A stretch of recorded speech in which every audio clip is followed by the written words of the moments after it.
guys, so for today, I'll be reacting to I Spent a Day with Markiplier, the king of YouTube. So guys, if you're new to my channel, please don't forget to subscribe to my channel if you haven't yet, and let's get on to the reaction. Okay guys, bye. This show is sponsored by BetterHelp Online Therapy. Visit betterhelp.com/Padilla because sometimes existing is exhausting.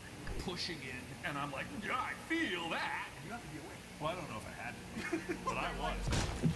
My name's Anthony Padilla, and I spent today with Markiplier to uncover the truth about how he went from financial desperation to amassing over 32 million subscribers and an unfathomable amount of money. He'll reveal how the immense pain, anger, and loss that he experienced in his childhood continues to shape who he is today. And he'll address how his work ethic is driven by acceptance of his inevitable death. Hello, Mark. Hello, Anthony. What do you think is the biggest misconception about you? There's still people think that I cry in every video. Why? Because there's a meme of you crying? Exactly, because in those videos in the past, those videos got a lot of views. So that becomes the image of what people think that Exactly. So people think like they only saw that video. And, oh, this guy only cries. And, like, to me, it's funny because I just the crying meme pops up all over the place. So I don't really care what people's misconceptions are because they don't know me, and they never will. Some people might say, that's easy for you to say. You have over 32 million subscribers. So many people love you and you just innately know that. The other side of that is that for strangers to say things positively about me, I don't take that to heart either. As much as I want to say that like my fans know me because I share as much as possible of myself, they only see a window of me, a screen. In a similar way, even if they're singing my praises, saying I'm the greatest ever, somehow that might be a little bit. But in all honesty, I don't look at that either. You said that you were shaped by pain. What kind of things did you experience and how did it shape you? Pain transforming in my life was when I was in the hospital. Discovered my appendix is about to explode. The nurse literally at my bed, your appendix is about to burst. Also, you have a tumor. Don't worry about that right now. And that's exactly how they told me. Trying to reel with the understanding of like I had a tumor. Like that not supposed to happen. It didn't hit me until I got the biopsy. They had me lay down in a CT, and then they start stabbing. Literally. The big metal thing was a biopsy-like probe that had a little grabber at the end. And then I'm in the machine, and they're just like pushing in, and I'm like, yeah, I feel that. And you have to be awake. Oh yeah. Well, I don't know if I had to. They're like, oh, well, let's have them be awake for this. And it was in that moment all that hit me. It was like, oh shit. This pain is not the worst thing in the world. This pain is necessary. This pain is actually essential to me getting better. I've had a few of those realizations in my life. One of the more recent ones. Did you watch Kirk's gesagt. They had this video talking about the timeline of your life and how much time you spend with your parents. And they were saying like by the time you're 18, you've spent like 90% of your time with your parents. A lot of people hearing that sounds really bad. My dad died when I was 18. When I heard that, that was the most comforting thing I've ever heard in my life, because it meant I got 90% of the time that I would have with my dad. Perspective is everything, because if I didn't know that, if I didn't go my whole life without ever knowing that, I would have gone the rest of my life wishing for a little more time with my dad. That was the most beautiful thing that I could have ever learned that day or that year. That was wonderful. Loss or pain really paints a picture of what you need to do. And it's like, I am okay with pain because it's not the end. I know that the pain will kill me, and I've been through a lot of pain, physically and emotionally. None of it will stop. Every time I try to push myself to do something more and bigger, the pain and the hard work, like they're synonymous. Life can be pain, but all that pain means that there's something better at the end of it. There's a payoff to it. What was your childhood like? Lots of ups and downs, a roller coaster? Except for the fun. Just the terror. Oh, kidding. In the woods eating mud. You ate mud? Did you eat mud? There's nothing wrong with eating mud. There's nothing wrong with You eating get lots of minerals. Yeah. I don't, but I just put sand on my I got hair. bullied a lot before puberty. After puberty, I got my muscles, so I stopped being bullied. They were like, this guy could kick my ass? What were you bullied about? Oh, being Korean. Kids aren't very smart, so they pick the one thing that they can find, right? That affected me a lot more than I realized. I believe the term is called, like, internalized racism. Yeah, so you start to hate the things about yourself. And I hated those things about myself because I got bullied about it. You believed that there was something wrong with you. Exactly. Me as a kid, I didn't know being Korean was a good thing. So like not a lot of self-confidence, not like knowing anything about myself that I could look positively on. You said that you were a very angry teenager. Oh yeah. A lot of times I remember driving home from school and just punching the air vent, and I wouldn't know why. It was like just this urge to release energy or what? Just like either I was frustrated at something that happened in school or relationship bullshittery that doesn't matter. It's just like I was angry. And But it matters so much at the time. It does. It was everything at the time. I remember this one time I was driving home like so pissed off, and I think I was crying. There was this other car that pulled up next to me at a stoplight. He leaned out his window. He's like, and I'm crying like. You didn't have any other way to express it. Pretty much, or I didn't know how. Like a thing, you grow up in this weird fleshy body, and it does weird chemical things, and you don't understand how to respond. Emotion? What the? I know, right? Look at my penis. That's an emotion too. I'm so sorry. You just told the internet to look at your penis. No, that was not a command. That was Oh. an interrogative statement. I don't know what that means, It was- but it sounds right. it was- No one questions. But that was one of the first things that I really started to try to take control of myself, like my anger. I really did not like where that led me. And at that point in my life, when as a kid do you look within yourself and try to understand who you are? Never. It's all about the outside. Exactly. And so really, this took years, right? Years and years of just like trying to understand what made me angry, why I got angry, how I responded to anger, and how to stop it. But if you're interested in hearing what Mark and I have to say without all this censorship, we've got an uncensored podcast version of the show down in the description, which you should click right the now. And this episode is sponsored by Surfshark VPN. Surfshark is an app and a browser extension that lets you place your computer or your phone anywhere in the world and allows you to access the internet as if you were there instead.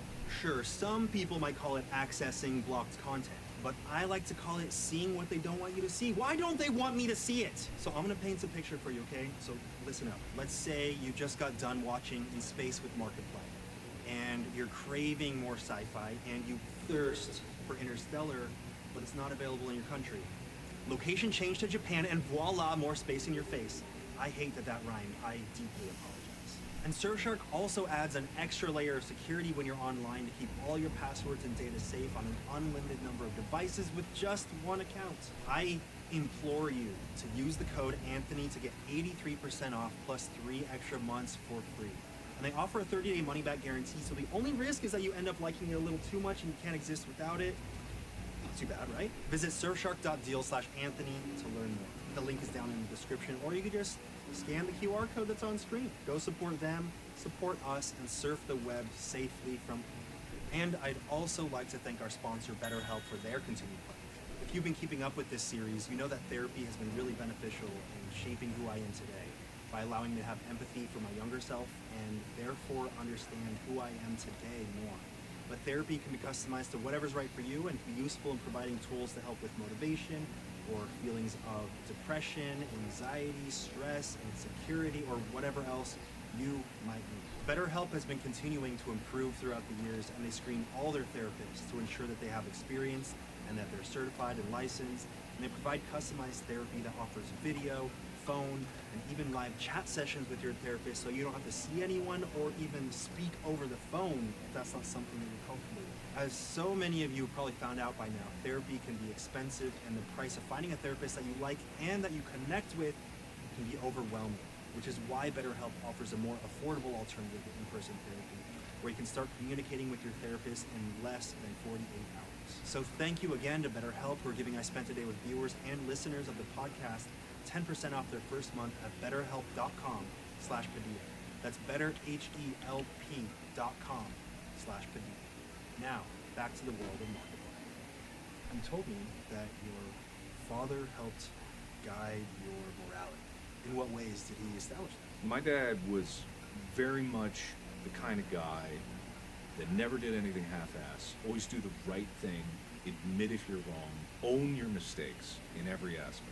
That was who he was. He never sat me down and taught me those lessons. It was just like I saw him live that. Sounds like you're describing yourself. Well, that's what I'm saying. Like I'd like to think I embody that because that's just who he was. If he ever had a grievance with someone or like an argument with someone, he would let it go the next day. I think it's just because he realized what a poison it is to hold hate. And so when you have this thing that's holding you back from furthering your journey and discovering yourself, you suddenly freeze in everything you do. What drove you to first start expressing yourself through YouTube? Just complete lack of control. I realized I was not accountable for anything. You can still fail, no matter what you do. So you might as well try something that you really are passionate about and care about, because at least you'll fail at something that you tried. I saw these people that were doing things live action with videos and sketches. So that's what I wanted to do first. I didn't know how to hold a camera. I didn't know a simple shot. I did something that I could do, which was make a let's play. I can play a video game, I can talk, kind of, and I can record and upload that. I wouldn't be here if not for you guys being first. I literally, physically, would not be sitting in this chair right now if you hadn't. Maybe it's the side of me that literally cannot take praise. When someone says praise to me, I'm just like, sorry, what? You had an impact, whether you like it or not. You did. I'm here. The horrible things I do in the future. Oh, I am not responsible for anything Mark does. Maybe it's some defense mechanism of mine, but I'm like, you would have found your way. Eventually, regardless of the influence that you did. Maybe not. That's the thing, you'll never know. Yeah. But I am here, and I'm here for those reasons, so I can only be grateful. This was the first time that you felt like you were taking some control in your life. You were doing something that you wanted to do, something that you sought out. Changed everything overnight. I uploaded one Let's Play of a whole game, Amnesia: The Dark Descent, and then I made a compilation video. Because I had seen other people make this compilation of scare reactions for Amnesia, and I was like, I want to do something like that. I really, truly don't think there's anything wrong with people emulating art. Every single piece of art is influenced by another piece of art. It's derivative. Everything. Human experience Yes. is derivative. That Yes. doesn't mean it's lesser because of it. That means it's greater. It's necessary for evolution. Absolutely. Yeah, you have to build on what comes before. And I'm using this to justify my shitty reaction compilation that I made. It is just as good as the other one. That reaction compilation got posted to Reddit, and it got like third on the video tab. Just gold. I got 100,000 views. I got 200 subscribers. 100,000 views. Quite a Translated into 200 Yeah, that was the sad thing, subscribers. right? But at the time, like, it was incredible. I remember my mom had dragged me to church, and I was sitting in there, and my phone started going.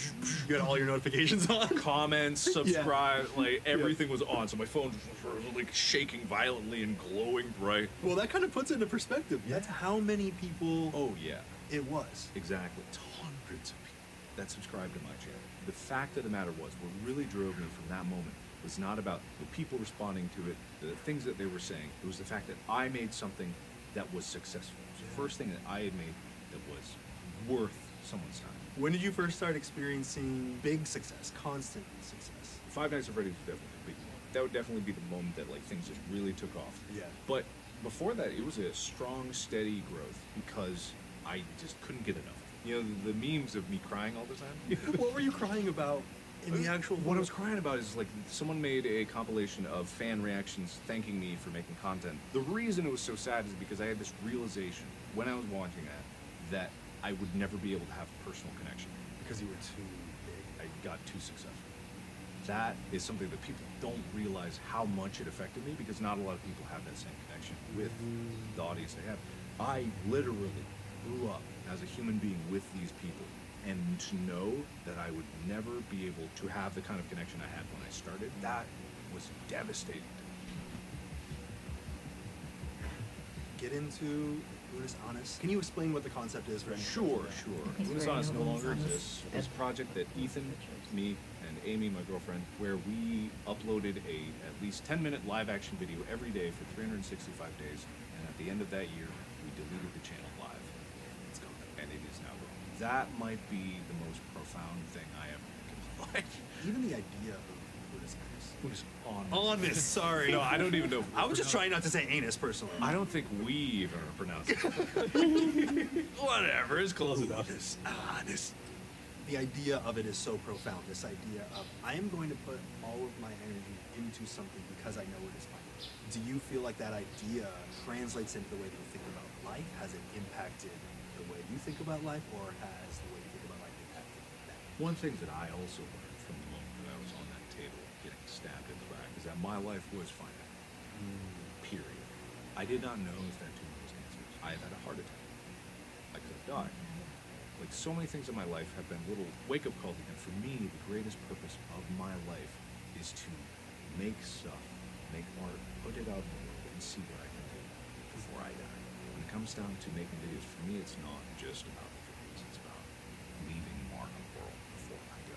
No pun intended. Oh, Mark.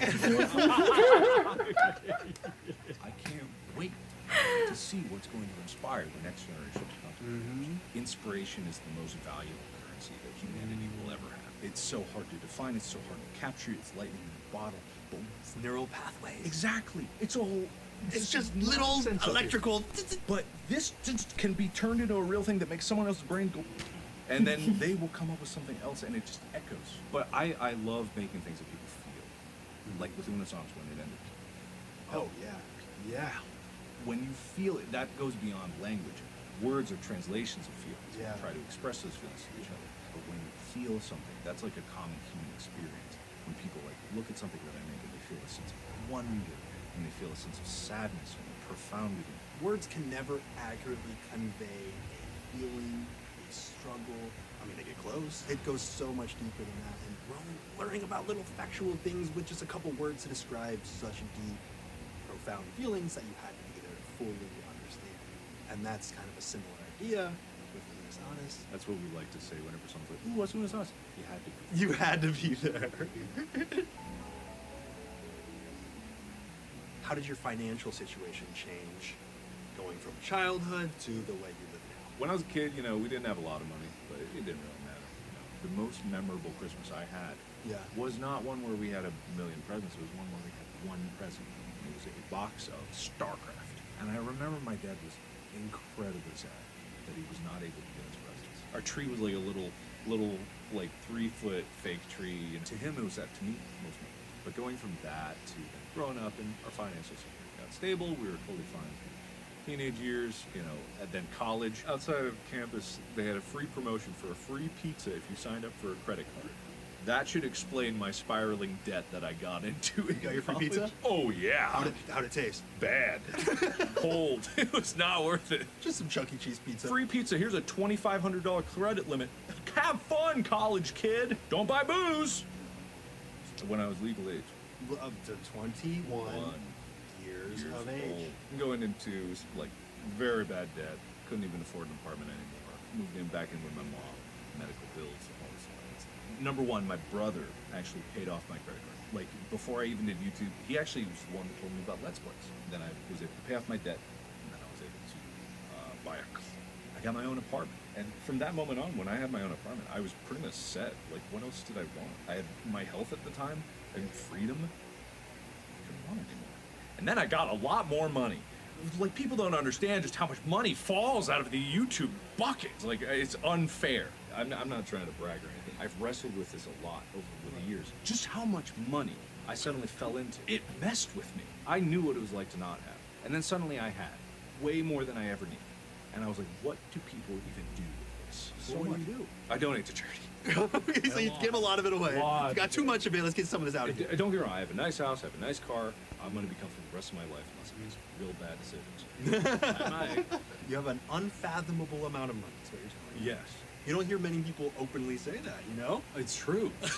People know how many views I get. My channel has had 17 billion views. 17 billion. 17 billion views in my channel. That's insane. Yes! That's what I'm saying! That's unfathomable. Like, I absolutely unfathomable. I know! Especially when you get $1 per view. Exactly! What do you think you would be like if you suddenly were to leave it all? I love that, actually. Wait, why? I love the idea of starting over. Really? Yeah, actually, yeah. Does that mean that you would make different choices and you want to do it again? But no, it's an opportunity to do something else. Like, imagine suddenly YouTube exploded. What I'm left with is everything I've done since that. And I still have it. And I am confident enough in myself, because of how much I pushed myself through, that I would be able to face anything, and I would find something else creative for me to do, or something completely different that I would be passionate about. Does that make you navigate life with a sense of freedom? You're not beholden to this idea that things need to be this way and they need to always be this way? I mean, no. I was in a hole for 4 years. You couldn't even reach out to me in 4 years. So no, I wouldn't say I have freedom now or feel a sense of freedom, because I know that probably won't happen. So I don't count on that. What I do have now is a sense of responsibility. I do have what I have, and I do have this audience, and it's just like that's because I wanted it to be great, to make something that people really enjoy. It sounds like you devote so much of your time and energy into these things. What is it that drives you to give every single thing you do all because of love it? Yeah. I don't know. There's so many times where people come up and go, "Great business idea. All you gotta do is put your name. Tell your audience about it. You'll make millions." And I say, "No, thank you. Go on." Because if I'm making something, it's because I really love it and I really believe in it. In some ways, is that a curse? Because you end up giving so much more of your time and energy than you had planned on initially. Yeah, it'll probably give us. Literally. Yeah, probably. You think that overwork may be the thing that takes you out? Well, overwork has already tried. You know. Do you think that stress has contributed to your health issues that you've experienced? Absolutely, 100%. I don't have time to really exercise as much as I should, eat as well as I should, make good choices that I should. You know, my social relationships suffer because of it. I say a lot of these things and I speak really positively about it. I would not want anyone to follow in my footsteps too closely because it has cost me. You've said that you don't feel like you're a very good friend. Is that because of your work ethic? What will happen is people will text me and I'll see it on my phone. I'll be like, "I gotta get that," and then I'll do something else. And it's not even like I'm always working the whole time. I'm not a machine. I take breaks all the time. I play video games, but it's like I'm selfish. Either I'm working on something that I want to work at, or I am justifying not interacting with my friends because I'm taking a break from all the work that I put into my own project. There's only so much in my day pie that I can split up for these various different things. And so when it comes down to friendships, it's like trying to make time for that. It's difficult. Most addictions, in many ways, are distraction from something else. They are filling a void that's within you. Do you feel like your addiction to work is filling A sudden sense of purpose when you had none before. As much as I say, you need to be able to let go and move on, man. Locked into that. I don't want to let that go. I love to do this stuff.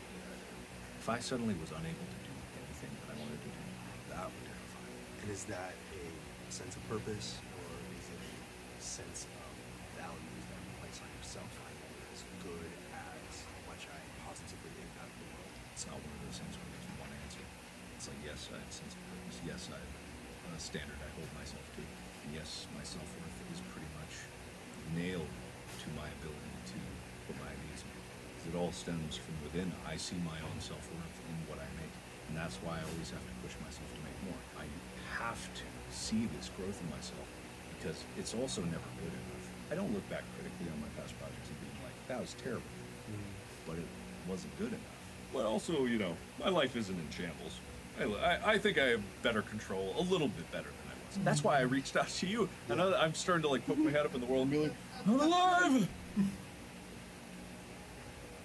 Considering you put all of yourself into your work, where do you draw the line between Mark and Markiplier? I try to make sure that I remember that when you put out content, you're drawing from the well of your life and you're pouring it into a video, right? You scoop out a little more and you pour there. And eventually the well runs dry. You don't have any more life that you have lived that is going to be new to put into a video. You will not be any more of a human. You will not have lived more life. Even if time has passed, you have not done new things. You have not seen new things. That's why I think out is because they realize this kind of emptiness inside of them. The purpose for which they were drawing from the well is kind of lost. And now they're kind of wondering, I did this before. It was working great for so long. Why is it broken now? And they just need to go live life. Learn their experiences, go do things. So with me, I try to conquer that by trying a bunch of different things. I can use interactive things, sketches, I can do game videos, shitpost videos. My number one most viewed video is Meow, which I hate. 350 million views. You hate it? I hate that it's so successful. I don't hate it. It's bullshit, and I knew it when I made it. But I made a big show. Watch that one 350 million times. You have no idea how many people are inspired by Meow. Their entire lives are cousin. That's a bad future. That's a dark multiverse over there. You've said that existing itself doesn't mean that you have a debt that you need to pay to the universe. You exist whether or not you let yourself be stressed out about those ideas, about what it means to exist. Damn. Yeah? I said that? Some profound shit. But what you were basically getting at is that just because you exist doesn't mean that you constantly owe someone or something about you. Existing is enough. You don't owe the world to make anything. Like, as much as I'm like, yes, make content, make what's in your mind a reality, you don't have to. No one has to. No one's gonna make you. And it's just like what I was saying, is like, you can drift through life and you will get from beginning to end. For me, I found purpose in trying to steer myself through that kind of life. I think that's important for people to realize, is that they have the capability to do that, not the obligation. But also no one is forcing you. So no matter how much you want to paddle, no one will make you paddle except yourself. You just finished a huge project. Would you say this is your biggest project yet? By far. In space with Marty. It is absolutely huge. The production value in every single aspect of it. I can't even break down every single detail, but it feels flawless. Definitely I see the flaws, but I don't think of them as negatives. I love this concept of what people have been saying, especially in the promotion and then the release of it. It's like, this looks like a movie or a TV show, not some silly YouTube thing. That perception is still out It's there. still there? It's still there, What yeah. And then when people see it, they're like, wow, this is like a movie. You should make a movie. And I'm like, bitch, I made 3 movies in 1 movie. That is insane. Yeah, it's huge. There's like 90-something videos, maybe like 89 videos. It's the biggest thing I made, and it's the most complicated thing. And my first time working with it, I could talk for hours about just like the process of working with that and not going, I never went to film school. I was doing everything. It was great. Like, that's the thing that people don't realize about YouTube, is like, we do all this shit ourselves. We actually know a lot of it. I didn't know the terminology. I didn't know why I wasn't allowed to move the lights. But I definitely like had my foot in the door in terms of all that, and I was able to communicate with all the people working on the show. It was so complicated. The way we filmed it had to be so optimized. They didn't know what the show was. So much of it was special effects. Yeah. So much was done in post that they didn't even know how it was going to look. Yeah, I owe all of that post-production special effects stuff to the crew, because their VFX ran series. YouTube circling back again. It's like YouTube helping in ways that you never know. It taught me the linguistics I needed to talk to the VFX supervisor, to understand what I was asking him, to know whether or not I was asking for impossible things. The only way that this project could have ever been made is because I was able to communicate with everyone at every level. What is it about doing what you do that brings you the most joy? Seeing the progress With yourself? With your project? all of it. You know, with myself, with like my audience, seeing that I've actually had kind of an impact on lives as a whole. I've seen myself progress, and every time I release one of these projects, it is just the most profound sense. Fun? It's fun. It's so fun to see people enjoy it. It's so fun to see people really respond. There's people understanding what you make, and then there's people feel it. I spent a day with Markiplier, and one thing that really sits with me is his relationship with fear. How he welcomes it, and simply existing doesn't mean that you have an inherent debt to pay off to the universe. Are we spending all of our time worrying and stressed about the things that we could and should be doing? Or is simply existing enough?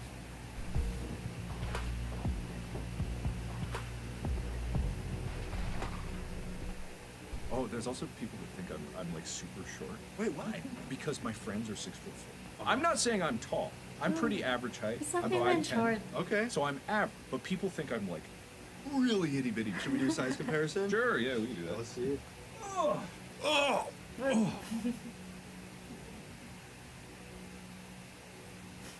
See, he's not that small. No. I mean, I could rest my elbow on his How head. tall are you? Like 5'6"? Yeah. I'm 5'6", you're what, 5'4"? Yeah, yeah. Okay. Yeah. So guys, that's all for today's video. I really enjoyed this video so much. Go and watch it for yourself.